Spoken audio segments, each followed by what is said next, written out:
Buenas tardes. Estamos en la segunda sesión del primer módulo del programa audiovisual en línea Rutas del Aprendizaje.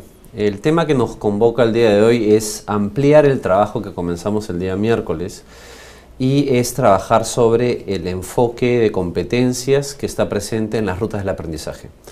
Pero antes de entrar, digamos, al tema que nos convoca el día de hoy, yo lamento informar que el día de ayer, jueves 23 de diciembre, en horas de la noche, falleció el padre Ricardo Morales, miembro del grupo impulsor en la infancia, un hombre querido y reconocido por su trabajo en la educación y su labor en la defensa de los derechos de los niños y de las niñas en nuestro país. El padre Ricardo Morales fue licenciado en Filosofía por la Universidad Complutense de Madrid, licenciado en Teología por el Colegio Máximo Cristo Rey de México y magíster en Educación por la Universidad de Stanford, en Estados Unidos. En su larga y fructífera trayectoria a favor de la educación, fue rector y director del Colegio de la Inmaculada por más de 30 años. Presidente del Consejo Superior de Educación de la Reforma de la Educación entre los años 1974 y 1976. Presidente fundador de Foro Educativo entre el año 1992 y el 2001. También en el 2001 asumió la conducción de la Consulta Nacional Puertas a la Vida. Entre el 2002 y el 2005 fue presidente del Consejo Nacional de Educación y entre el 2006 y el 2012 fue presidente del Fondo Nacional de la Educación Peruana, FONDEP. Durante su vida, el padre Ricardo Morales ha recibido numerosas distinciones honoríficas como sacerdote y educador, entre ellas la condecoración con las palmas magisteriales en el grado de Amauta, que le concedió el Estado en el año 2001. También ha recibido el grado de doctor honoris causa por la Universidad Femenina Sagrado Corazón Unife en el año 2003. Y en el 2011 fue nombrado profesor honorario de la Universidad Antonio Ruiz de Montoya en Lima.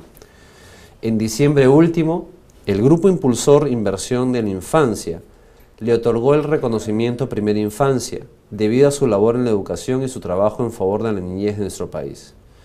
Ahora, como homenaje, veamos este video en el que el padre Ricardo Morales nos habla sobre la importancia del cuidado de los niños de nuestro país, tanto en el tema emocional, afectivo, salud y educación.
Ahí estuvo el video del padre Ricardo Morales en la última vez que tuvimos la oportunidad de grabar el mensaje que fue transmitido durante el mes de diciembre del año pasado. Les comentamos que el velorio se realizará en el Colegio de la Inmaculada. La dirección es calle Hermanos Santos García 108 Surco. Va a ser en la capilla del Infantil, ese es el nombre de la capilla, dentro del colegio. Y va a ser a partir de la 1:30 de la tarde del día de hoy el velorio de quien en vida fue el padre Ricardo Morales, una persona muy importante para la educación y la historia de la educación de nuestro país. Nada, cerrando entonces este primer bloque del programa, nos despedimos y volvemos en unos instantes para recibir a Lucho Guerrero, quien está con nosotros de nuevo para conversar y afianzar y profundizar los temas que conversamos el día miércoles en el inicio de la primera sesión del primer módulo del curso Rutas del Aprendizaje y el enfoque de competencias, que es el tema que nos convoca el día de hoy. Volvemos entonces en unos instantes.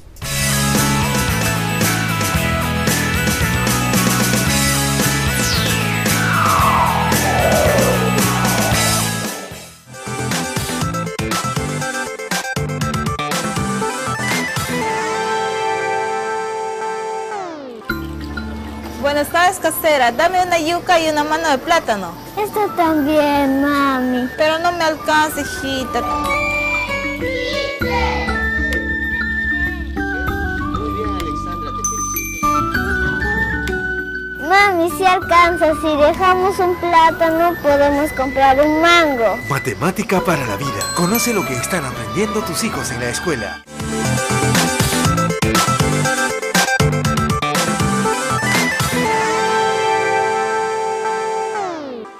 Pablito, ¿cuál es la dirección de la feria? Mami, aquí dice cuarta feria artesanal regional, a 100 metros de la capilla. Pero, ¿dónde queda? ¿A la izquierda o a la derecha?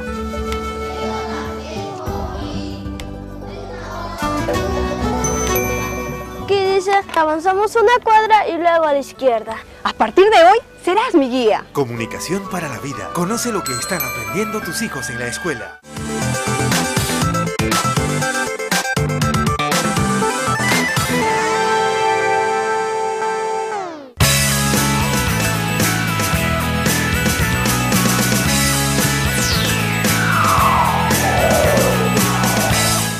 Bueno, volvemos de nuevo al segundo bloque de este programa, el segundo programa sobre rutas del aprendizaje. El tema que nos convoca es el enfoque de competencias. Como le mencionaba hace unos instantes antes del corte, nos acompaña Lucho Guerrero. Él es asesor pedagógico del ministro de Educación, el señor Jaime Saavedra.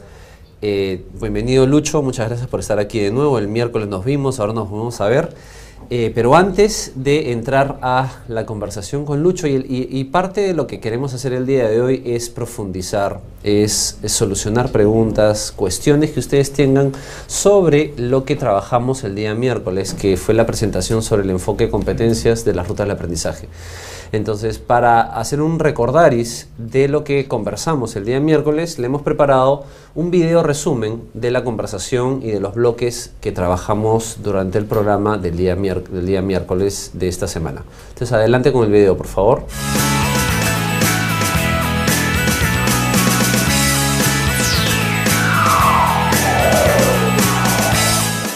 Una persona competente es una persona que pone en práctica lo que conoce, es decir, la información que maneja, los conceptos que domina, las habilidades que tiene, y los pone en práctica enfocándose en la situación que tiene que resolver.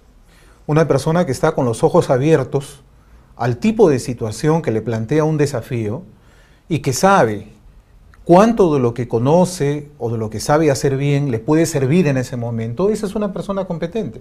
Las personas aprenden a ser competentes enfrentando retos. En el colegio, los chicos pondrían a prueba sus habilidades si tuvieran la oportunidad de enfrentar retos que realmente sean relevantes para ellos. Y ese es el tema. Finalmente,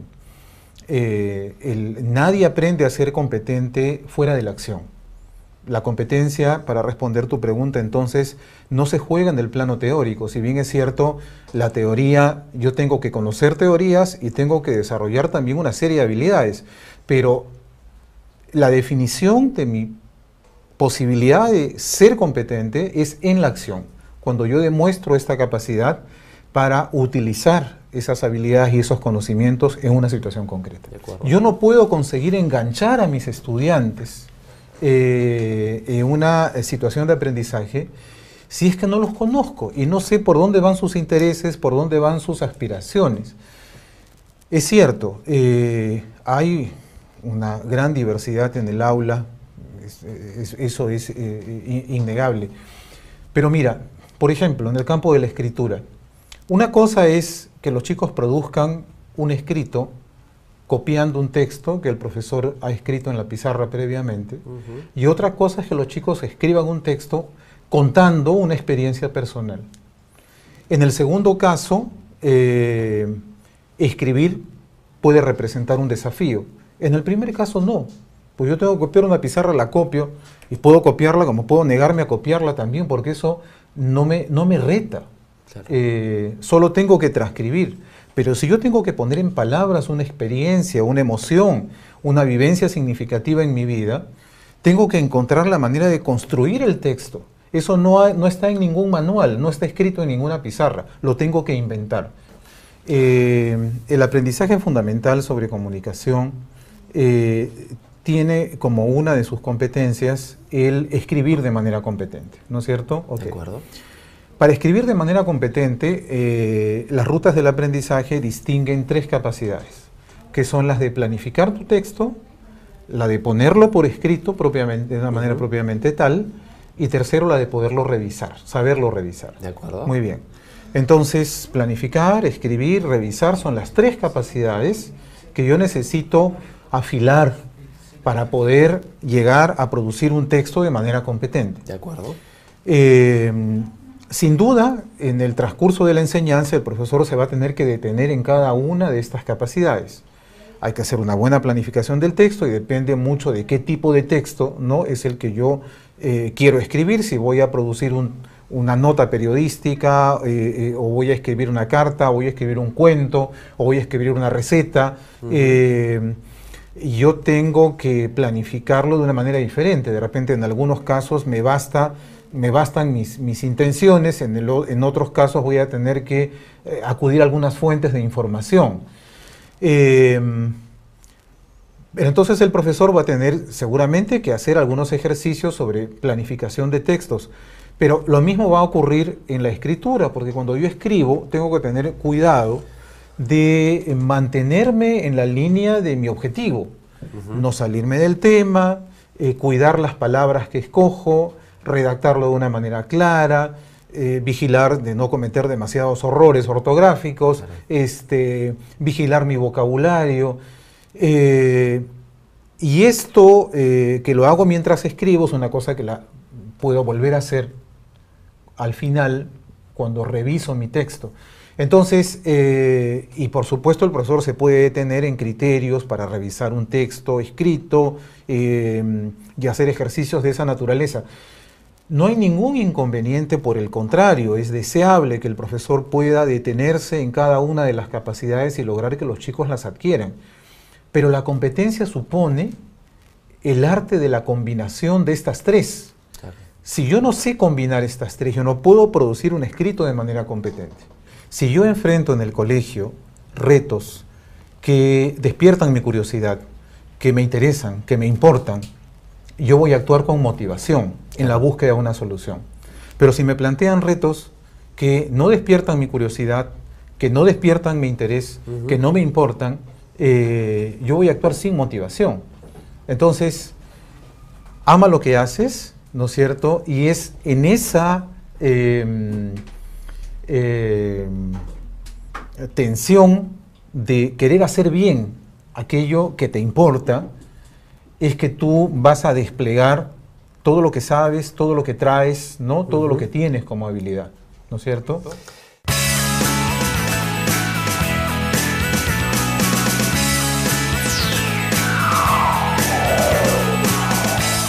Volvemos entonces, acabamos de ver el video, un poco el resumen de la conversación que tuvimos el día miércoles, Lucho.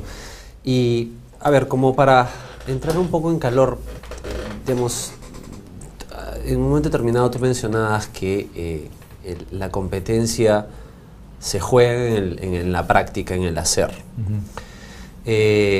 Podríamos entrar un poco en la conversación de nuevo por ese tema, porque finalmente los profesores en el aula vamos a tener que programar nuestras clases desde este nuevo enfoque, desde nuestra lógica. Y claro, también en la conversación del día miércoles tú mencionabas de que efectivamente este enfoque de competencias tiene 20 años con nosotros, algo un poco más de 15 años trabajando en las aulas, pero lo difícil es aterrizarlo en la programación, porque los docentes que están ahorita viéndonos deben estarse preguntando, bueno, ¿y cómo hago yo para poder pedirle a mis estudiantes que demuestren ese hacer competente? Entonces, si podemos comenzar a desempaquetar un poco de nuevo la idea que quedó dando vueltas en el programa del día miércoles. Ha habido una confusión durante todos estos años respecto del enfoque de competencias, que es bueno aclararlo, ¿no? Es bueno aclararlo porque en el mundo, en el debate que ha habido sobre el enfoque y sobre los desarrollos de la pedagogía, esto ha quedado más o menos ya establecido, hay consensos que se han ganado, pero acá en el país todavía seguimos un poco confundidos al respecto. En algún momento se dijo que la competencia consistía en la adquisición satisfactoria de cada una de las capacidades que estaban implicadas. Pero esto no es exactamente así. Hemos visto en el ejemplo de escribir, un chico que sabe planificar, que sabe escribir o que sabe hacer una revisión exhaustiva de un texto, no necesariamente produce un buen texto si es que no sabe combinar estas tres cualidades en el momento de producir un texto. ¿De acuerdo? Es la combinación lo que hace posible un desempeño competente. En el caso de un futbolista profesional, la competencia de un futbolista profesional se demuestra en la cancha, ¿verdad? Claro. Eso no quiere decir que el futbolista no reciba clases teóricas sobre estrategia futbolística, ¿no? Las tácticas, en fin, información sobre las reglas de juego, ejercicios que le permitan entrenar la fuerza, la elasticidad, la velocidad de su cuerpo, una alimentación balanceada que le permita fortalecerse. Hay una serie de elementos que el futbolista tiene que adquirir en el proceso de su preparación, pero ninguna de estas adquisiciones, por muy satisfactoria que sea, hacen de él un buen futbolista. Claro. Es en el momento que está en la cancha donde él puede hacer uso de todas las cosas que ha aprendido, es que tiene la posibilidad recién de demostrar competencia. Entonces, un buen entrenador de fútbol está todo el tiempo regresando a sus jugadores a la cancha. Y tiene partidos de práctica, y tiene partidos de entrenamiento, y tiene sparrings, hasta que se juega el campeonato de verdad. Pero ningún entrenador en su sano juicio le bastarían la información teórica, ¿no es cierto?, o los ejercicios físicos aislados para tener como producto un buen futbolista. Eso pasa en la escuela. Nosotros... la consecuencia de esta confusión es que el profesor ha creído que la tarea se agota en la enseñanza de las capacidades específicas, cuando la tarea principal es que el chico aprenda a combinarlas y demuestre competencia. De acuerdo, entonces, pero es necesario un trabajo en el cual se tienen que ir asegurando igual las capacidades individual, o sea, las capacidades, no, la competencia tiene un conjunto de capacidades. Entonces, en la medida en que nosotros aseguremos que por lo menos hay un nivel de manejo de esas capacidades, vamos a poder haber cubierto un primer estadio, si quieres, del trabajo de lograr de que nuestros estudiantes puedan demostrar esa competencia que nosotros estamos buscando que sea demostrada. Sin embargo, la pregunta que se pueden estar haciendo nuestros televidentes es, ok, pero ¿y cómo yo genero una situación en el salón de clases? Que sea en una sesión de aprendizaje, en 2, en 3 o 15 si es necesario, de repente un proyecto, que me permita ir asegurando el manejo y la maestría de esas habilidades, esas capacidades, y al mismo tiempo ir consiguiendo hitos que me permitan a mí como docente saber de que estoy yendo por el buen camino, para que cuando llegue el final de este proceso yo pueda tener la tranquilidad profesional y personal, digamos, de que mis estudiantes están adquiriendo esa competencia. Entonces, Yo creo que el diablo está en los detalles. Claro. Y entonces la pregunta es cómo poder conseguir estas situaciones, estos contextos, digamos. O sea, porque puede ser que agarre y digo, bueno, si yo le voy a enseñar, ahora que estamos en boga con el tema de la comida, yo le voy a enseñar a hacer papa a la bancaína o causa rellena.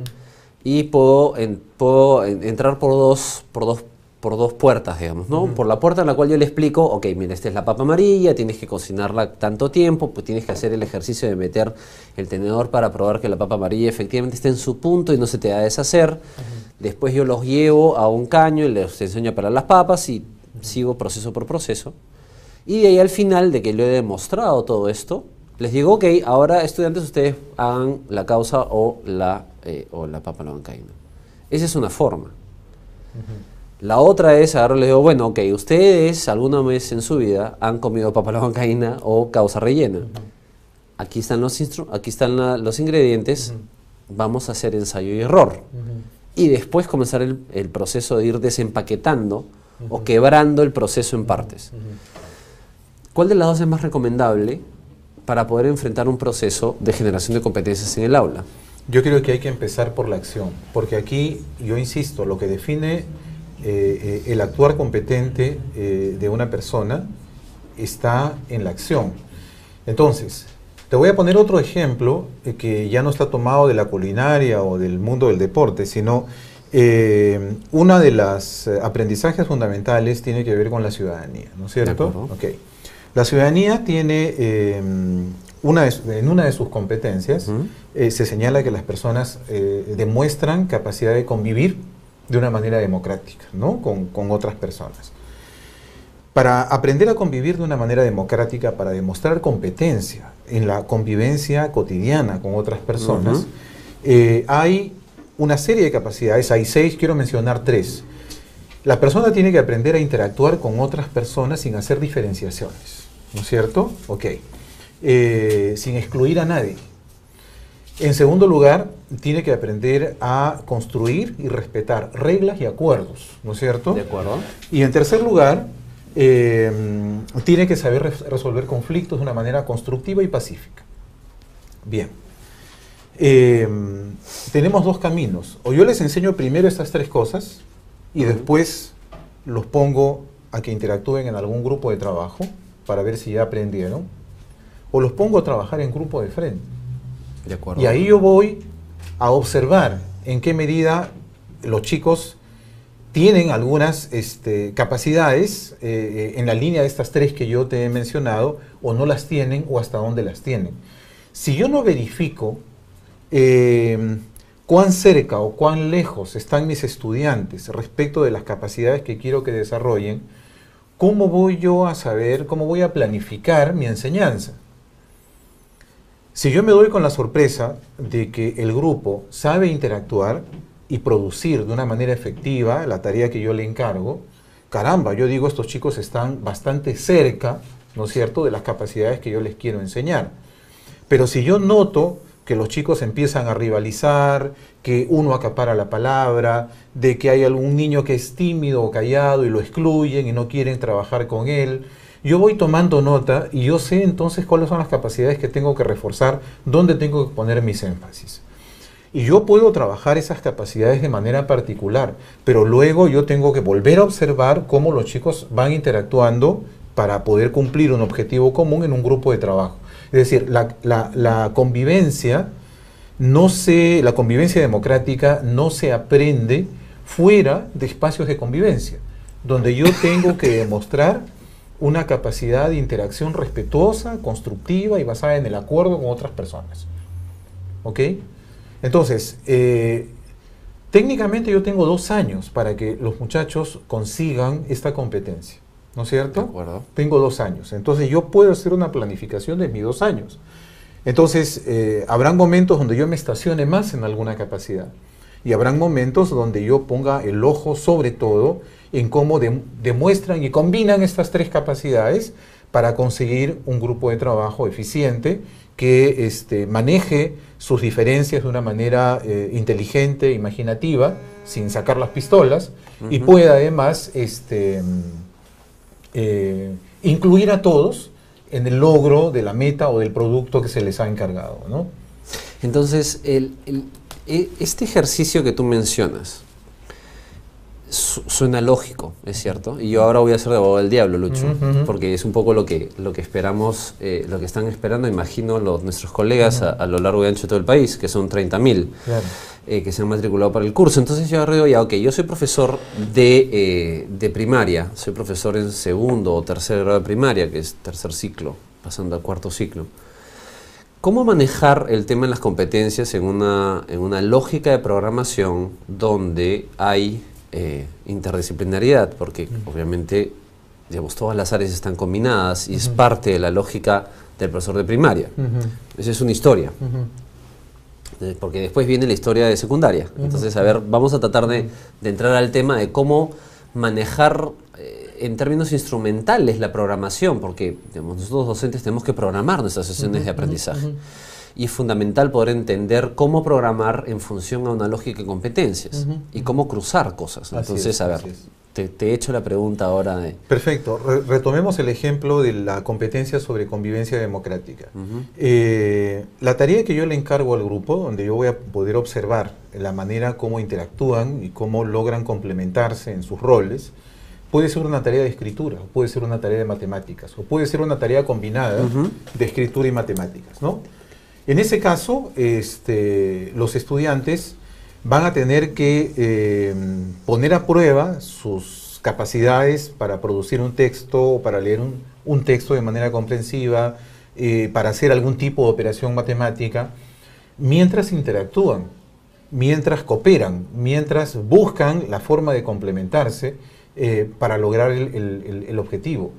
Entonces, yo estoy integrando aquí 3 aprendizajes. En algún momento pondré más el ojo en algunos aspectos, en otro momento pondré más el ojo en otros aspectos, pero digamos, las competencias que tienen que ver con el desarrollo personal, que tienen que ver con el desarrollo social, la capacidad de interacción de los chicos en el aula, son competencias que en la discusión internacional se les llaman estas habilidades blandas, ¿no es cierto?, que son transversales, que tú las vas a necesitar para que los chicos puedan aprender otras cosas. La autoestima, por ejemplo, en todo lo que tiene que ver con el desarrollo personal, yo voy a observar en qué medida los chicos están logrando ser lo suficientemente asertivos, es decir, a decir lo que piensan sin ningún temor y sin ofender ni agredir a nadie, pero hablar claro y en el momento oportuno, si no se dejan avasallar por un compañero que tiene una personalidad más fuerte, si saben hacer respetar las reglas y los acuerdos con firmeza. Yo estoy observando si estas características están presentes en el desenvolvimiento de cada uno.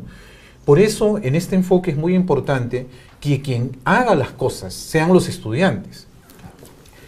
Si es el profesor el protagonista, y es la actividad y la palabra del profesor la que copa en la escena, el profesor está impedido de observar. Porque entonces el profesor va a tener que observarse a sí mismo.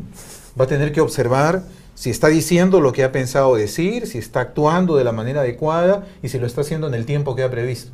Entonces, ser protagonista me inhabilita para observar. Pero si yo cedo protagonismo a los chicos y los pongo a actuar a ellos, yo puedo observar, puedo sacar mi libreta y puedo empezar a hacer anotaciones de las cosas que voy observando. Esa información es valiosa, porque en base a esa información es que yo puedo reprogramar y puedo decir, bueno, yo había pensado hacer esto en la siguiente clase, pero con lo que ha ocurrido hoy día, creo que voy a poner más énfasis en esto y en esto otro. De acuerdo. Yo creo que hay un par de elementos más que tenemos sobre este tema de educación primaria, o sea, de cómo atender el tema del enfoque de competencias en la lógica de programación y de la sucesión continua de procesos de aprendizaje que los docentes tenemos que ir dosificando. Pero nos tenemos que ir al corte, volvemos, queda ahí una pregunta, el tema de primaria, y además vamos a abordar el tema de secundaria y un par de cositas más que tenemos preparadas para el siguiente bloque, Lucho. Entonces volvemos a ustedes en unos minutos luego del corte. Muchas gracias.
Volvemos entonces a este siguiente bloque que estamos conversando con Lucho sobre el tema que nos reúne el día de hoy, que es el enfoque de competencias, y tratando de desempaquetar y aclarar dudas y cuestionamientos que han venido llegando tanto del video que presentamos en el segundo bloque de la conversación, pero también porque estamos conectados con el chat y hay muchas preguntas que están entrando.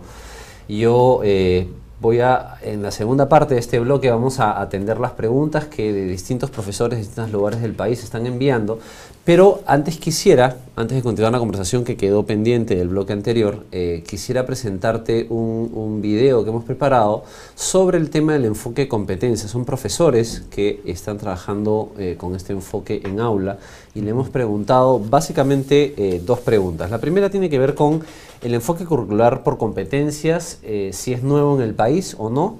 Y la segunda pregunta es cómo se concibe la competencia actualmente y desde la práctica que ellos tienen en aula. Entonces vamos con el video y luego continuamos con la conversación, Lucho. Adelante con el video entonces.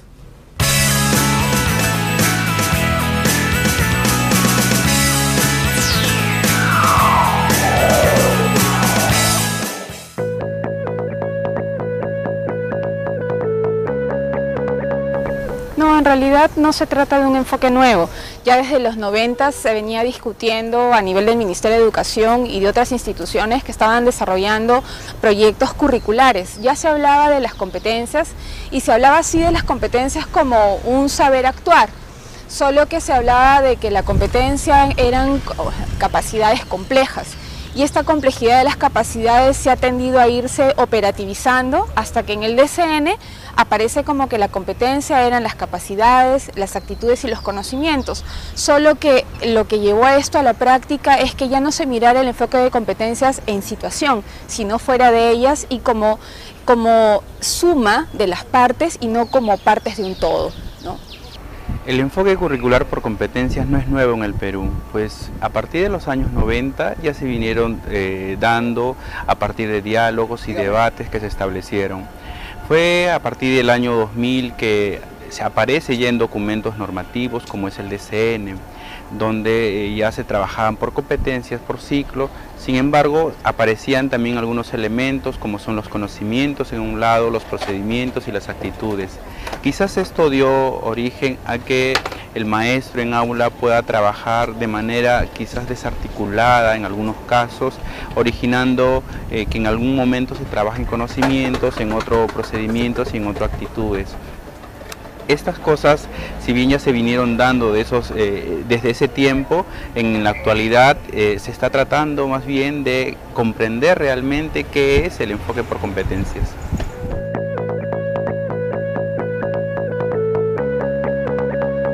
La competencia actualmente se concibe como un saber actuar frente a una situación problemática o frente a un propósito que yo tengo, y en esa situación tengo que echar mano de todos los recursos con los que cuento, recursos propios o recursos del entorno, y tengo que combinarlos y movilizarlos de distinta manera de acuerdo a la necesidad que se presenta en la situación que quiero resolver.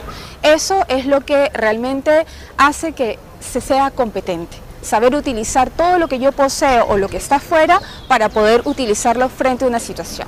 La competencia se concibe como un saber actuar, pero este saber actuar tiene que ser pertinente al contexto, es decir, yo actúo de manera pertinente en el lugar o la situación que yo quiero desarrollar o resolver.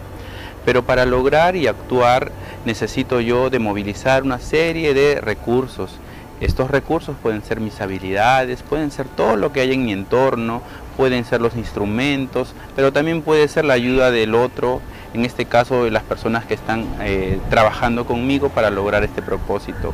Pero además de eso necesitamos también ser precisos, o sea, hay criterios también de calidad en el actuar competente. Es decir, que yo actúo de manera competente cuando puedo movilizar todos esos recursos, esos saberes que tengo y que puedo coger del entorno.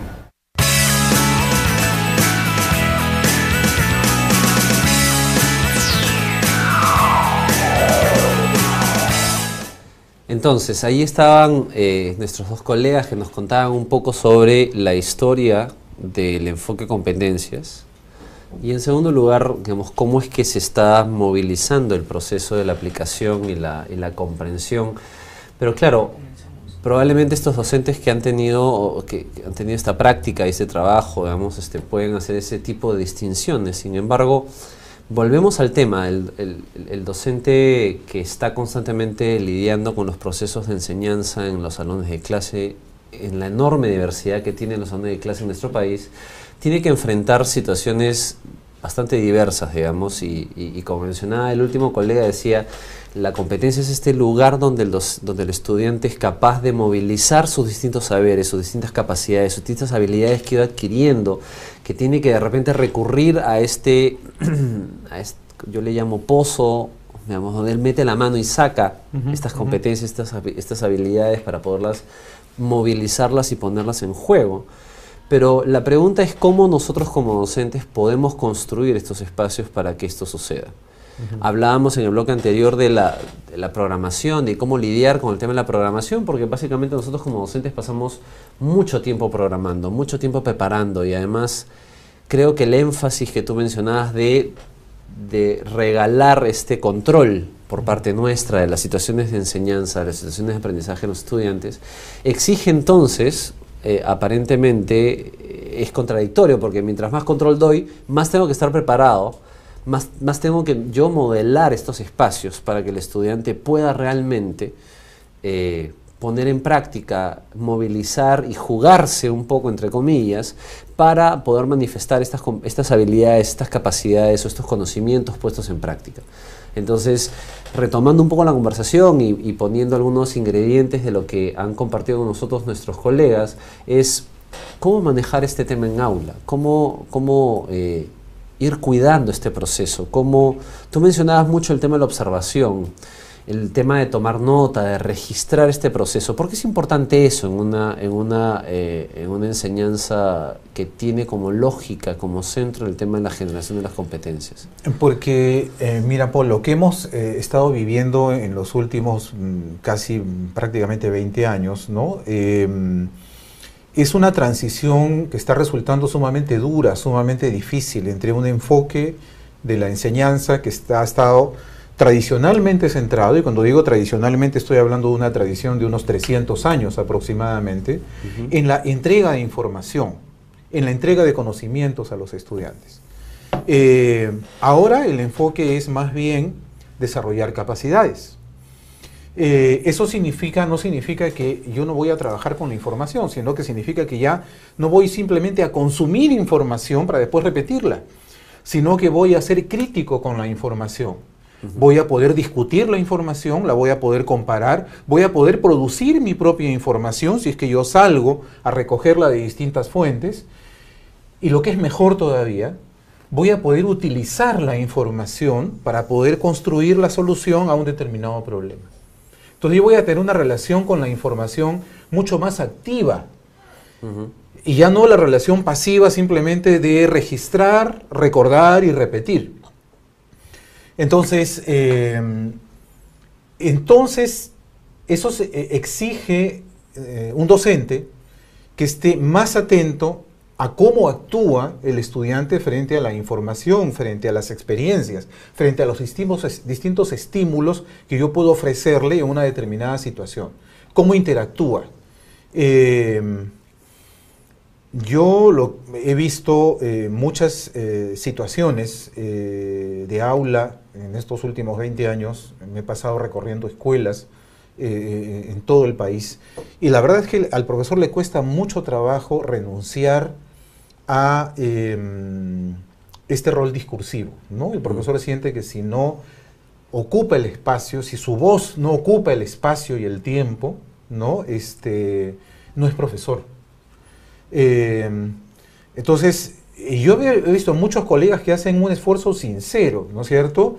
Y entonces se pegan su discurso, pero después hacen preguntas, ¿no? Y les mandan tareas. Entonces tú ves a los estudiantes que se esfuerzan por responder las preguntas del profesor y por cumplir con las indicaciones. Seguimos entonces en un rol directivo, donde el profesor está todo el tiempo manejando la actividad de los chicos y no les está concediendo la necesaria autonomía para que ellos piensen, para que ellos interactúen, para que ellos investiguen, para que ellos produzcan sus propias ideas y las discutan, ¿no es cierto? Entonces el profesor, como digo, esta transición le está resultando sumamente difícil, pero un profesor que logra dar los pasos necesarios es un profesor que está en condiciones de poder observar cómo se desempeñan los chicos frente a un reto, una tarea determinada. Y en ese sentido, anotar es muy importante, porque son tantos chicos que tengo en el salón y yo tengo que saber qué es lo que están haciendo, para saber en qué los puedo ayudar, cómo los puedo apoyar, cuáles son sus fortalezas, cuáles son sus debilidades. A veces los profesores mandan tareas a los chicos para que los chicos las hagan mientras el profesor se dedica a otra cosa. Eso es un grave error. Si yo les encargo algo a los chicos, yo tengo que mirar su desempeño, porque es allí donde los chicos tienen que demostrar si tienen o no tienen las habilidades necesarias. Y si no las tienen, o sea, hay un sector de la clase que no las tiene y otro que sí, yo tengo que saberlo, porque esa información me es utilísima para saber si replanifico, si reprogramo, dónde pongo mis énfasis, a quién tengo que dedicarme más, etc. Entonces, vuelvo al tema de la observación. Es interesante lo que mencionas, porque claro, si es que yo, como docente, entrego al estudiante el control de la actividad, para que él, a través de este diseño, de este cuidado de los pasos y las etapas de la actividad, y por tanto hago énfasis en el tema de la programación, porque es importante, cuando yo entrego el control del aprendizaje. El tema de la observación es importante, ¿por qué? Porque además es la forma en la cual, pregunto, se construyen los procesos de evaluación de proceso, porque hay esta discusión sobre la evaluación, digamos, ¿no? Claro, la competencia, el entregar el control, el generar actividades, el cuidarlas, digamos, no necesariamente soluciona el problema de la evaluación. Por eso es que en la conversación del día miércoles hablábamos de productos tangibles o no tangibles. Sin embargo, la idea de un producto tangible o no tangible me hace recordar el tema de una evaluación, o sea, un papel que tiene para marcar o para desarrollar, digamos que es la forma más común y tradicional, porque así nos evaluaron a nosotros. Claro, claro. Pero además es una salida fácil en un sentido. Entonces, ¿qué rol tiene la observación como un elemento de comprobación, como un elemento de evaluación de proceso en esta lógica de competencias? Porque claro, el docente dice, ya, mira, muy lindo suena todo el paquete, yo entrego, yo diseño, pero ¿y cómo evalúo? ¿Cómo sé si el estudiante realmente está llegando a la competencia? ¿La competencia es una cosa inamovible? ¿Es una cosa como este vaso que tengo yo delante mío? ¿O estoy hablando de niveles de competencia? ¿Cómo aproximarme a ese concepto? La competencia ciertamente tiene niveles, ¿no es cierto? Piensa en un Vargas Llosa, yo estoy seguro que cuando él estaba terminando la primaria sabía escribir y sabía escribir muy bien. Me imagino que el Vargas Llosa que estaba terminando la secundaria escribía mejor todavía. Y el Vargas Llosa, digamos, que escribió Conversaciones en la Catedral, escribía todavía mejor.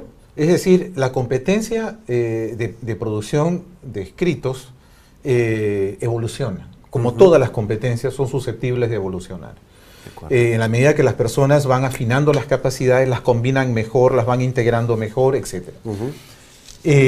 Pero lo que tú planteas me lleva a mí a pensar en el tema de la programación. Tú tienes toda la razón. A nosotros hemos de alguna manera cultivado el hábito, los maestros, de planificar poniendo en realidad más el acento, y esto viene de los años 90, cuando con la Plan-CAT y los cambios curriculares que se producen en los 90, pusimos mucho énfasis en la actividad de los chicos, ¿no es cierto? Okay. Entonces, era el discurso del profesor versus la actividad de los chicos. Entonces, el centro ya no era el discurso del maestro, sino los chicos haciendo cosas, desarrollando tareas, desarrollando actividades. Entonces, los profesores se han acostumbrado a programar poniendo la actividad por delante. Y las competencias y las capacidades, yo en tantas jornadas con maestros que he tenido, ponían una lista de competencias y capacidades que podían estar en principio lógicamente conectadas con esa actividad. Claro. Pero lo principal para el profesor es que la actividad esté minuciosamente pensada y luego desarrollada puntualmente de acuerdo al cronograma que habían establecido. Si la actividad salía bien, el profesor se sentía satisfecho. Si los chicos habían aprendido o no las competencias y las capacidades, bueno, esa era una posibilidad, pero el ojo no estaba puesto ahí. El ojo estaba puesto en que la actividad salga bien. Claro. Ahora lo que nosotros tenemos que corregir estas distorsiones. Cuando yo programo, yo tengo que elegir cuáles son aquellas competencias y capacidades de las que me voy a ser responsable. Es decir, de las que al final voy a poder rendir cuentas. ¿No es cierto? Entonces, si yo pongo 3 o 4, bueno, muy bien. Entonces yo voy a vigilar durante todo el proceso si los chicos se están acercando o no se están acercando, si ya la sobrepasaron, si se han quedado algunos muy atrás. Por eso es que tengo que observar. Porque el eje de mi planificación como maestro está en mi resultado, en qué es lo que yo tengo que conseguir como adquisición, como aprendizaje en los chicos. Es lo que tengo que monitorear de manera permanente. La actividad puede sufrir variaciones en el camino. Yo he podido haber previsto una actividad de 5 pasos y al final me quedo en el tercero. Porque con todo lo que ha ocurrido allí, ha habido tanta intensidad, ¿no es cierto?, tanta compenetración de los chicos, que puedo considerar que es suficiente para los objetivos que yo me había planteado. Entonces, no, definitivamente la observación, el registro, tiene mucho que ver con la evaluación, porque yo tengo que tener claro cuando yo planifico una clase, o un bimestre, o un semestre, o un año, a dónde quiero llegar, qué cosa es lo que yo quiero conseguir. Y si yo tengo claro eso en mi programación, tengo que tomar previsiones para saber de qué manera voy a irlo comprobando en el camino, no al final, sino en el camino. Ahora, es interesante porque el concepto de evaluación que tú... a ver, voy a jugar tratar de elucidar la lógica que está detrás en el concepto de evaluación. Y pues nosotros docentes siempre hemos tenido la idea de la evaluación como una comprobación estática en el tiempo. Es decir, puede saltar o no puede saltar, se acabó, ¿no?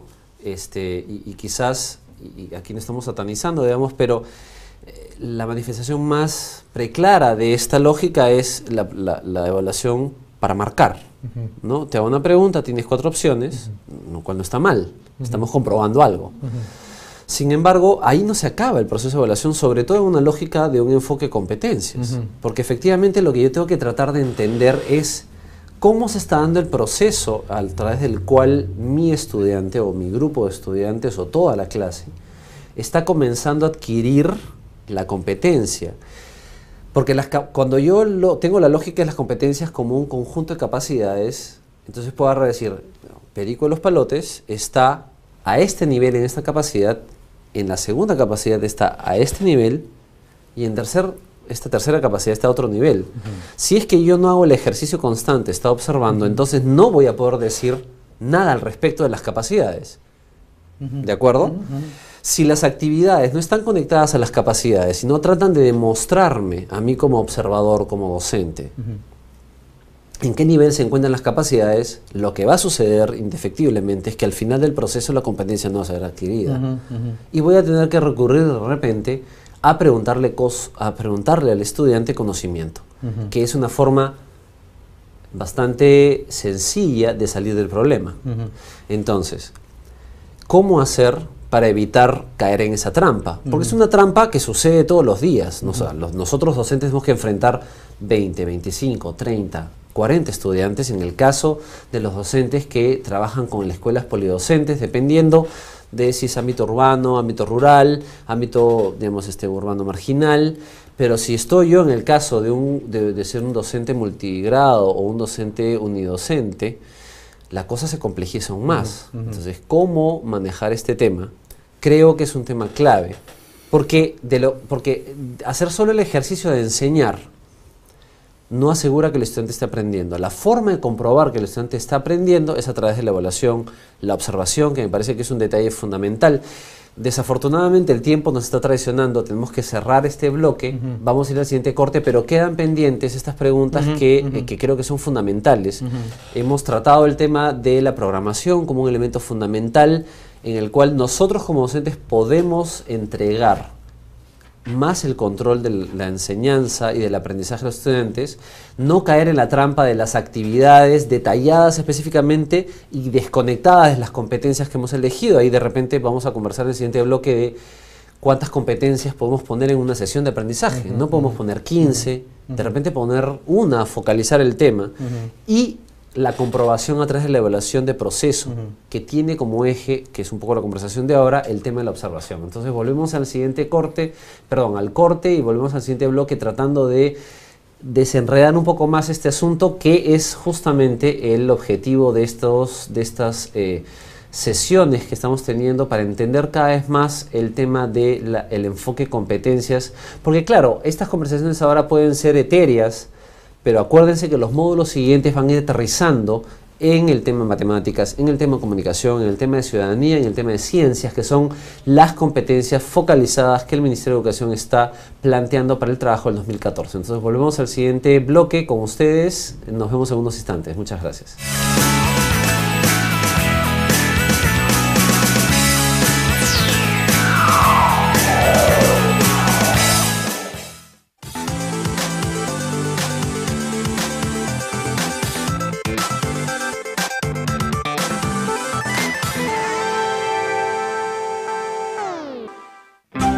Ella es Diana y hace tiempo se pregunta cómo son las células de las plantas. Roberto tiene mucho que decir y lo expresa a través de los títeres. Ella es Yuli y quiere construir una casa para protegerse de la lluvia. Así es, el Ministerio de Educación distribuye materiales educativos a todas las escuelas públicas del país para incentivar la curiosidad, el ingenio y la innovación de nuestros estudiantes.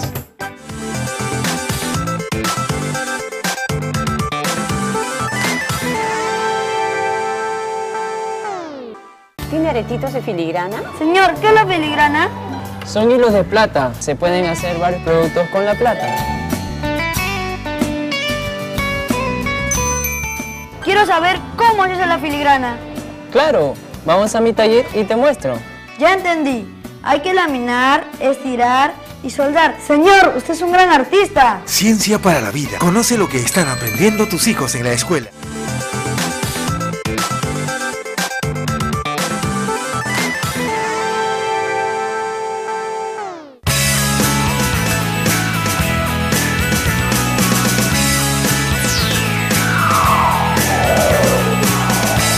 Listo, volvemos entonces con ustedes. Este es el cuarto bloque de este programa que es la sesión 2 del programa Rutas del Aprendizaje, y el tema que nos convoca y que estamos desarrollando esta semana son el enfoque de competencias con el cual ha sido construidas las rutas del aprendizaje, que son estos instrumentos curriculares que fueron recibidos el año pasado para todos los docentes del país y producidos por el Ministerio de Educación y el IPEVA, para ayuda en el trabajo en el aula de ustedes docentes. Entonces volvemos de nuevo con Lucho Guerrero, que está aquí, pero vamos a ponerles por delante un video de una clase, porque claro, todo esto tiene que estar aterrizado en una situación contextual. Entonces vamos a ver el video, son unos 2 o 3 minutos, que nos va a permitir ir cerrando y atando un poco la conversación que hemos tenido a lo largo de esta clase, de esta conversación con Lucho sobre el enfoque de competencia. Entonces vamos adelante con el video.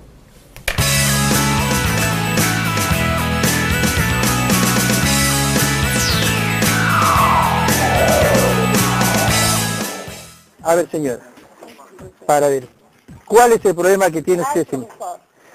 ¿Me puede ayudar a resolver este problema? Mire, me han vendido 2 paquetes a 21.60. Ya. Y me han regalado 20 hojas más. Ya. Quiero saber en cada paquete cuántas hojas hay. Ya. ¿Ya? ¿Y a cuánto lo puedo vender cada hoja? ¿Ganando 50% o cómo lo puedo vender? Quisiera que me ayude a resolver este problema con sus alumnos. A ver, bueno, vamos a ver si podemos ayudarla. Lo voy a conversar con los chicos, a ver cómo le damos solución. Gracias, profesor. Ya, señora, ya, vamos. Bien. A ver, la señora nos ha presentado el problema. Seguramente muchos de ustedes ya están pensando alguna forma de encontrar la respuesta a este problema. Vamos a compartir el trabajo, ¿no? Vamos a reunirnos en grupo para que ustedes compartan los datos que tienen y cuáles son de repente la estrategia que tiene cada uno para encontrar la solución al problema planteado. ¿No? 2, esto es... La mitad de uno. Ya, esto sería... Ajá. A ver, ¿cuál fue su procedimiento? A ver. Es el total de las 2 hojas. Sí, más las 20 de obsequio. Muy bien, y han esquematizado ahí para graficar que efectivamente el paquete y medio lo partieron en 3, cada uno 360, y luego han vuelto a juntar 2 mitades para el paquete grande, ¿correcto? Esa es la primera. El razonamiento fue diferente, ¿no? Aquí lo que han hecho primero es asumir que sí le costó 21.60 y que debía ganar el 50% de 21.60 quiere ganar en total 10 soles 80, ¿no? Y entonces le saca cuál debe ser la ganancia por hoja. La ganancia por hoja es 1 céntimo, ¿no? Que es el 50%, y deducen que el precio de cada hoja es 0,02. Mientras que otros grupos primero han sacado el costo por hoja, este grupo sacó primero la ganancia por hoja, ¿no? Todos los procedimientos han arribado a la misma respuesta, ¿no? Entonces creo que le podemos dar ya la respuesta a la señora Felicita, y como su nombre lo dice, se va a quedar feliz de que le hayamos solucionado su problema.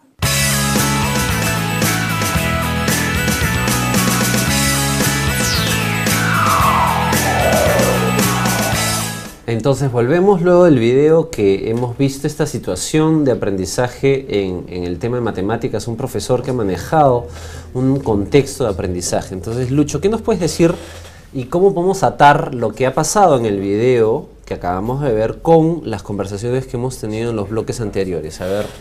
Ya, las imágenes que hemos visto son bien elocuentes, ¿no? Se plantea un problema matemático, el profesor pone a los grupos a resolverlo, los chicos se ponen a trabajar, luego el profesor supervisa a los grupos y pregunta por los procedimientos que han utilizado. Al final los chicos reportan por escrito en un papelógrafo su resultado y el proceso que eligieron. Eso se pega en la pared Y en ese momento, que es cuando los chicos deberían salir a dar cuenta de lo que hicieron y de por qué lo hicieron, el profesor toma la palabra. Y el profesor explica lo que está allí y las diferencias entre un procedimiento y otro. Los valida todos, porque son distintas maneras de llegar, digamos, distintas maneras válidas de llegar al resultado. Pero hubiera sido mejor que eso fuese una conclusión a la que los chicos llegan luego de exponer lo que hicieron y de discutir entre ellos si había algún procedimiento que era más correcto que el otro, o si había error en alguno de ellos. Entonces, en ese momento de buena fe, porque el profesor, yo no creo que lo haya hecho de maldad, ni mucho menos, de buena fe, el profesor siente en conciencia que ahora le toca hablar. Ya trabajaron los chicos, ahora me toca hablar a mí. Entonces él explica, ¿no es cierto? Compara y explica. Es allí donde yo te decía en el bloque anterior, cuando el profesor siente esta dificultad, este tránsito en su rol. Cuando en el momento en que tiene que ceder la palabra, ¿no es cierto?, para él observar, ¿no?, y tomar nota si los chicos están argumentando bien, si están poniendo atención a los detalles, si están identificando bien los errores o no. En ese momento el profesor se pierde esa oportunidad de oro, ¿no?, porque él es el que toma la palabra, ¿no? Entonces, por lo demás, el profesor, me parece, es muy correcto. Él forma grupos de trabajo, él delega la solución del problema a los chicos. Eso está muy bien de parte del profesor. Pero en el punto culminante, donde los chicos tienen que demostrar el razonamiento que han utilizado, es el momento en que el profesor lo sustituye. Entonces yo creo que ese tipo de confusión es la que tenemos que evitar, porque en ese momento el profesor se pone a un lado, los chicos se desenvuelven y el profesor toma nota y luego puede intervenir para señalar aciertos y errores en la presentación de los chicos. Claro, porque ahí tiene que ver el tema de la discusión sobre el aprender haciendo. Porque incluso lo que tú mencionas respecto a este rol del docente, esta situación particular en la cual el docente tiene que dar un paso al costado para que darle el espacio para que los estudiantes puedan articular, porque poner en un papel es una forma de expresarlo, ¿no? El tema es que ellos puedan explicarlo después, e incluso muchas veces hay información que no está puesta en el papel, que son procesos mentales de decisión, generación de situaciones cognitivas en el mismo estudiante que es imposible que estén puestos en el papel y que de otra manera no lo vamos a poder hacer tangible. Por eso es que hablamos de estos productos tangibles o no tangibles. Pero incluso acá hay una situación interesante, y es que el docente, en la medida en que pueda manejar esto de aquí, él también va a ser competente, por supuesto, por supuesto. O sea, ese profesor, de hecho, ha avanzado. Un profesor tradicional resuelve él el problema y le dice a los chicos copien, ¿no es cierto? El profesor necesita un empujoncito, necesita dar un paso más, ¿no es cierto? Hay muchos profesores que han dado pasos importantes en una enseñanza basada en este enfoque, pero que necesitan un poco más de acompañamiento, un poco más de orientación, y pueden seguir avanzando y no estacionarse, digamos, a la mitad del camino, ¿no? Claro, y entonces ahí el reto pasa entonces por hacer una reflexión, nosotros como docentes, sobre nuestra propia práctica.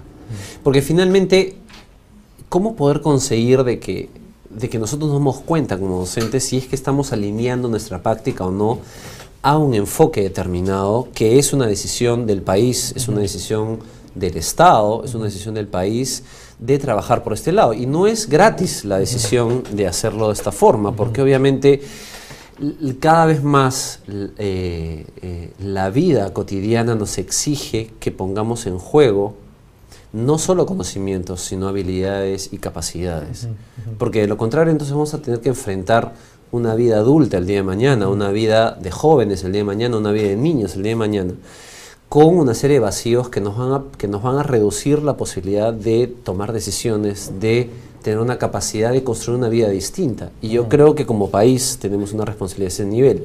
Entonces, claro, ¿cómo nosotros como docentes podemos construir espacios en nuestras comunidades educativas que nos permitan no solo reflexionar para nosotros mismos nuestra propia práctica, sino poder encontrar espacios donde podamos cambiar. Solo menciono 2 temas como para abrir la conversación respecto a esto, y es que se ha encontrado en distintas investigaciones en el mundo que los docentes o las escuelas que mejores prácticas tienen para mejorar la enseñanza del docente, no el aprendizaje del estudiante, porque esa es una consecuencia natural del proceso de mejora de la enseñanza, es cuando, por ejemplo, yo invito a un colega a que se siente un rato en mi salón de clases y después me comente y me diga qué es lo que ha visto. Ese es un primer elemento. Y el segundo elemento es el tema de la reflexión. Y ahí vuelvo al tema de la programación. O sea, nosotros cuando programamos, como docentes, hacemos el ejercicio estratégico de definir por dónde es que quiero llevar yo los procesos de enseñanza. Porque ese es el control que yo puedo tener. Es yo como docente, porque cuando yo cedo el control del aprendizaje, es el estudiante el que aprende. Yo puedo controlar los procesos de enseñanza. Ahí es que yo tengo que dar pasos atrás, dar pasos al costado para que eso suceda. Pero la pregunta es, este elemento de programación es clave, y vuelvo al tema. ¿Por qué? Porque ese documento es el documento de la reflexión, creo yo. ¿Por qué? Porque si yo anoto sobre mi propio documento de programación, voy a poder aprender de mis propios errores.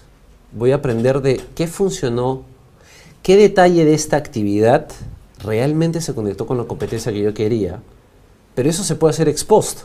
Solo se puede hacer ex post. Y es un proceso de reflexión que tiene que estar anotado en la programación. Entonces, 2 elementos para la pregunta. Uno primero es, ¿cómo construir espacios en el aula manejados por los docentes para aprender a ser mejores docentes? Porque no se trata de volver todos los días a un centro de formación docente para que me enseñen, porque eso es materialmente imposible. Y la segunda es, ¿cómo aterrizar este proceso de reflexión de mi propia práctica? ¿Es la programación un espacio donde se puede hacer eso o no? A ver, yo te voy a decir que la programación en un enfoque por competencias es una suerte de hoja de ruta, ¿no es cierto? Tú trazas un camino y es tu hipótesis de trabajo, ¿no? Tú dices, yo quiero que mis chicos aprendan esto y lo otro, y para esto creo que lo que debo hacer es esto y lo demás allá.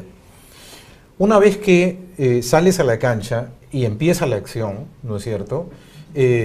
Los acontecimientos sobre los cuales tú no tienes ningún control, porque es el azar de la vida, las cosas que pueden pasar en el aula es una cosa que puede escapar completamente a tus previsiones, te puede indicar rutas alternativas, ¿no? Y entonces tú dices, pero eso en todas las profesiones pasa, Paul. Un médico estudia un caso antes de prescribir una ruta de curación del paciente.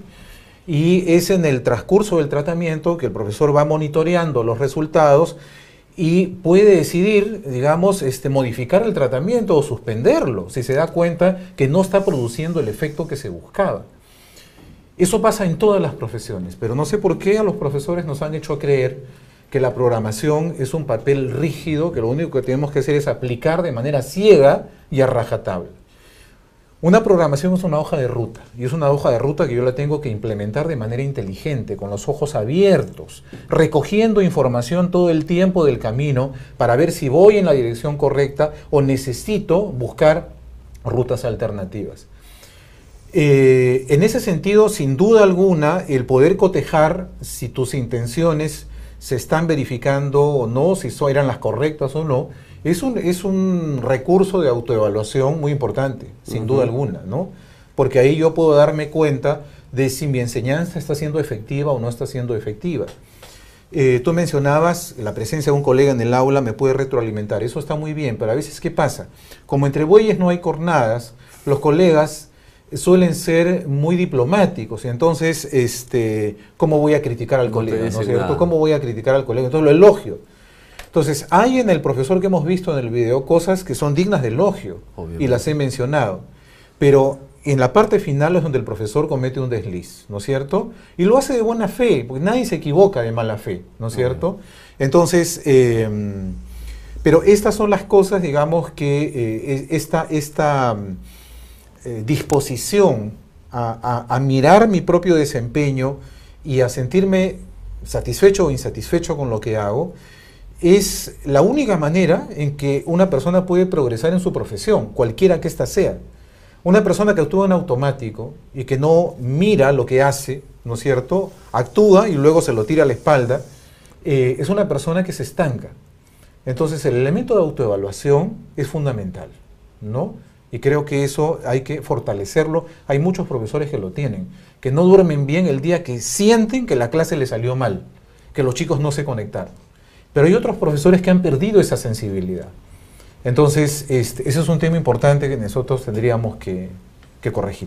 Claro, y respecto a esto último que mencionas de la reflexión, y tomo un par de cosas que mencionaste en el bloque anterior, y tú decías que en esta tensión entre la actividad como una, o sea, la sesión de aprendizaje como una sucesión de actividades muy cuidadas, muy detalladas, pero desconectadas de la competencia o de la capacidad que, digamos, nominalmente tendrían que producir o generarse en el contexto del aula.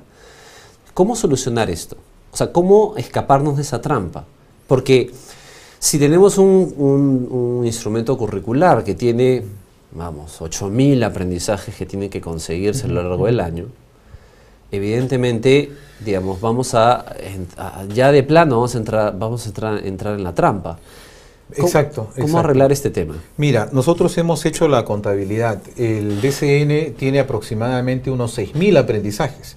Si tú sumas competencias, conocimientos, capacidades, actitudes. Hay cerca de 6.000 aprendizajes que los chicos tendrían que adquirir, ¿no?, a lo largo de su escolaridad. Esta abundancia de demandas que el currículum le hace al profesor obliga, induce al profesor a correr. El profesor siente que son tantas las cosas que me pide el currículum que yo tengo que tratar de meter todo lo que pueda, ¿no?, en los 10 meses. En 38 ¿no es semanas cierto? de clase. Exactamente, ¿no? Entonces, en una situación de esa naturaleza, el tiempo es un valor escaso. El profesor prefiere no detenerse. Es más rápido si el profesor da la solución. Es más rápido si el profesor habla. Si le da la palabra a los chicos y permite una discusión, siente que pierde tiempo. Y yo creo que esa es una de las razones por las cuales en matemática, por ejemplo, los profesores no trabajan, no privilegian la resolución de problemas, porque eso supone una inversión de tiempo mayor, ¿no es cierto?, en construir las respuestas, en exponerlas, en discutir. Más fácil es hacer ejercicios. Entonces los profesores están todo el tiempo buscando atajos para poder terminar a tiempo, como si su misión principal fuera completar un programa y no que los chicos aprendan. Esas son las cosas que estamos intentando corregir en la nueva política curricular. ¿Con qué temas? ¿Con qué temas estamos tratando de corregir esta situación? Porque esta situación que tú describes es un mal endémico. Así es. Incluso los procesos de supervisión, que son buenos, que son correctos y adecuados y que son además saludables para un sistema educativo que está buscando mejorar sus aprendizajes, hay que supervisar, obviamente. Es labor del director, es labor de los especialistas en los UGELs. Pero claro, la presión es que yo tengo 6.800 aprendizajes que, entonces claro, este es una moledora de carne entonces. ¿Qué es lo que estamos haciendo para poder tratar de solucionar este bien escaso que es el tiempo? En el marco curricular que está en proceso de construcción y que en principio sustituirá al DCN el 2015-2016, hay 8 aprendizajes fundamentales, ¿no es cierto? Estos 8 aprendizajes fundamentales tienen 31 competencias y 150 capacidades. Comparados con los 6.000 que tenía el DCN, hay una reducción significativa. La idea es calidad y no cantidad. Hay 8 aprendizajes que cubren un espectro bastante completo de lo que las personas necesitan demostrar en términos de capacidades en el mundo de hoy, en el siglo XXI, y que está muy en sintonía con las prioridades y las opciones que vienen tomando los países en el mundo en la época actual, y que son 8 aprendizajes sobre los cuales hay que regresar una y otra vez, una y otra vez, desde la educación inicial, pasando por todos los grados de la educación primaria hasta el final de la secundaria. Entonces, es la profundidad en el desarrollo y en la complejización progresiva de estas competencias en que la escuela va a cumplir su misión. Y no en meterle en la cabeza de manera atropellada y apurada y superficial 6.000 aprendizajes a los chicos, ¿no es cierto? Lucho, entonces tú, a ver, solo para aclarar, y probablemente ustedes, queridos colegas, estén preguntando, entonces estamos hablando de que a lo largo de todo el proceso de escolaridad, son 31 competencias las que se tienen que desarrollar y conseguir de manera dosificada, cuidada, digamos, pero progresiva. Y son solo 150 capacidades a lo largo del proceso de escolaridad. O sea, estamos hablando desde los 3 años, así es, entendiendo que estamos hablando del segundo ciclo, así es, hasta el último ciclo, creo que es el séptimo, sí, en educación secundaria. Son así solo 150 así es, que van, digamos, entrando en complejidad. Así es, en progreso continuo, así es. Pero eso es un cambio radical. Es un cambio radical, es un cambio sustantivo. Es que en el mundo el enfoque del currículum está variando, de estos currículums gigantescos, ¿no es cierto?, donde entraba de todo, estamos yendo a currículos mucho más acotados, mucho más prácticos para el profesor, más manejables para el profesor, de tal manera que el profesor sienta que realmente es una herramienta útil, que lo puede usar, que lo puede entender, que lo puede aplicar, que no es una suerte de atlas o de gran diccionario, ¿no es cierto?, donde tiene de todo, pero todos los estudios que se han hecho sobre el uso del currículum lo que te revelan es que el profesor utiliza el currículum, el DCN, de manera parcial, es decir, claro, se saltea. Hay partes que enseña, hay partes que no enseña, porque no las entiende o porque simplemente el tiempo no le alcanza, ¿no? Entonces, esas son las cosas que tenemos que corregir justamente para hacer posible profesores que sean capaces de enseñar de una manera menos apremiada, menos apremiante, y puedan detenerse a observar, a registrar el desempeño de sus chicos y puedan realmente enfocarse en el desarrollo de competencias y capacidades, ¿no? Claro, ahí me viene a la memoria una frase de este profesor de la Universidad de Michigan en Estados Unidos que decía que el currículum de los Estados Unidos, y creo que en realidad aplica sin ningún problema para el DCN, que todavía está en vigencia según tú nos mencionas, que tiene 1 kilómetro de largo, pero 2 centímetros de profundidad. Entonces, con esa lógica, digamos, poco podemos hacer en términos de aprendizaje y de generar situaciones de aprendizaje bajo un enfoque en realidad de competencias, porque de lo contrario vamos a estar informando y ahí competimos contra otros espacios que son más divertidos y más atractivos que un profesor para conseguir información. Digamos, el Google, Wikipedia y todos estos adminículos tecnológicos son obviamente más divertidos que nosotros. Entonces el tema aquí es lograr efectivamente que nuestros estudiantes comprendan a partir de un enfoque de competencias la realidad y les permitan a ellos manejarla de mejor manera y que simplemente perdernos en una serie de actividades que están desconectadas entre sí. Yo te agradezco, Lucho, yo sé que han quedado muchísimos temas en el tintero. Es parte del proceso de este primer módulo tratar de irlos atendiendo, digamos, los tiempos son traicioneros, pero creo que ha sido una conversación absolutamente rica, absolutamente provocadora, y yo creo que nuestros amigos docentes deben estar más que contentos con los que hemos tenido el día de hoy. Les recuerdo que nos vamos a volver a ver el día miércoles de la próxima semana. En la siguiente sesión todavía hay un bloque más para despedirnos y ver algunos temas adicionales, pero Lucho, te agradezco el tiempo, te agradezco esta conversación. Al contrario. Y nada, un placer de nuevo vernos y conversar sobre estos temas que son tan importantes. Volvemos entonces en el siguiente bloque. Lucho, muchas gracias. Gracias también, adiós.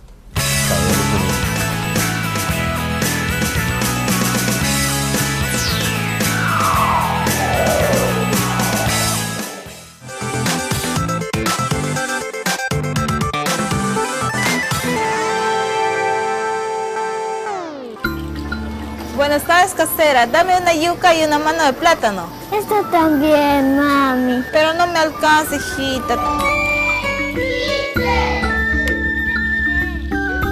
bien, Alexandra, te felicito. Mami, si alcanza, si dejamos un plátano podemos comprar un mango. Matemática para la vida. Conoce lo que están aprendiendo tus hijos en la escuela.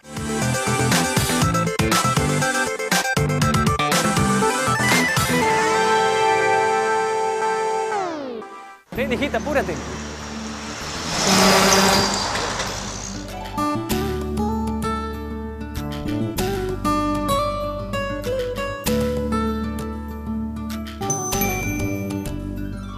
Vamos por el puente, por acá es peligroso.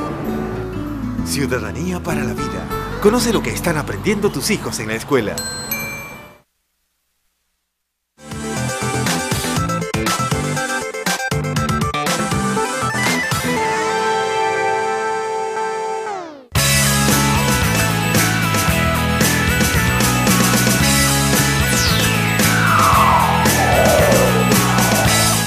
Bueno, estamos en el último bloque de la segunda sesión de nuestro programa sobre rutas del aprendizaje. En esta primera semana hemos atendido este concepto multisémico que es sobre el enfoque competencias. Yo creo que hemos avanzado bastante respecto a definir las fronteras de lo que nosotros como país queremos entender como enfoque competencias.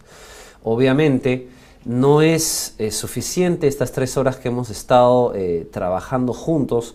Por eso es que hemos diseñado este primer módulo con más sesiones de trabajo. La próxima semana vamos a tener que atender, digamos, el sistema curricular y los enfoques de los aprendizajes fundamentales, que es un poco lo que mencionaba en la conversación, en el bloque anterior, con Lucho, que tiene que ver con esta lógica de aprendizajes fundamentales que va a tratar de articular este concepto nuevo que estamos trabajando del sistema curricular. Es decir, esta articulación de los distintos elementos, enfoques, instrumentos curriculares que permitan aclarar la labor del docente. Porque finalmente todo este tema del sistema curricular es para trabajar de manera más clara, con mayor profundidad y con mayor resultados, obviamente, de aprendizaje para nuestros estudiantes, pero esto está pensado para ustedes, docentes. Y parte de este curso virtual es aclarar estas dudas,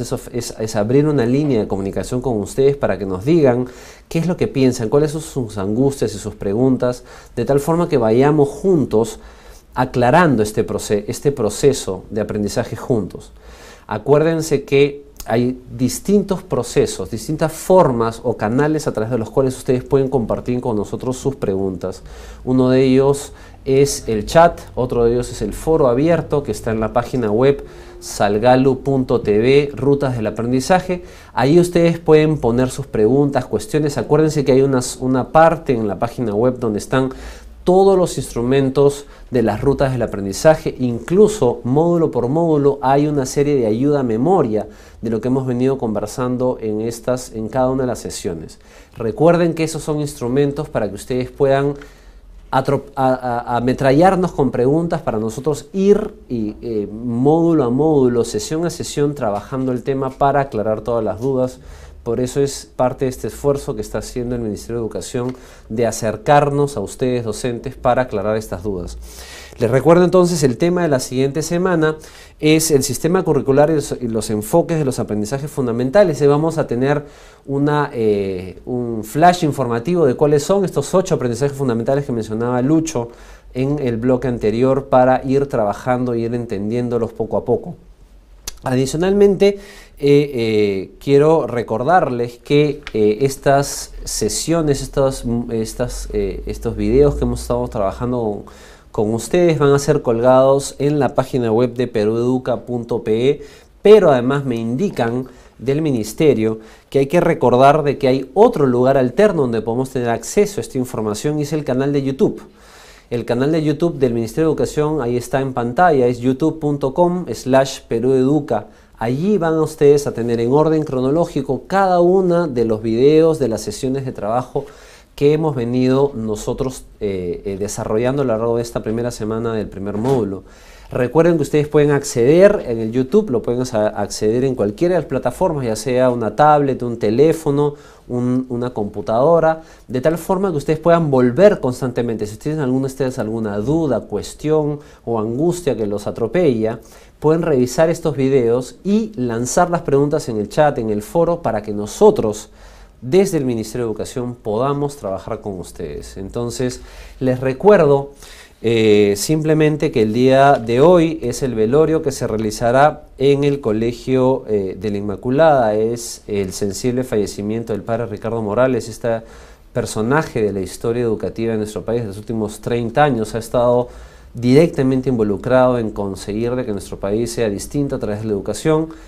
Hemos perdido a un jugador fundamental, pero sabemos que todos nosotros tenemos que rendirle un homenaje, y el velorio se realizará en el Colegio de la Inmaculada, la calle Hermano Santo García 108 Surco, en la capilla del infantil. Recuerden eso. Entonces, nada más me queda despedirme de ustedes. Mi nombre es Paul Negra, soy director ejecutivo del Instituto Apoyo, y nos vemos la próxima semana para continuar con el trabajo juntos. Muchas gracias.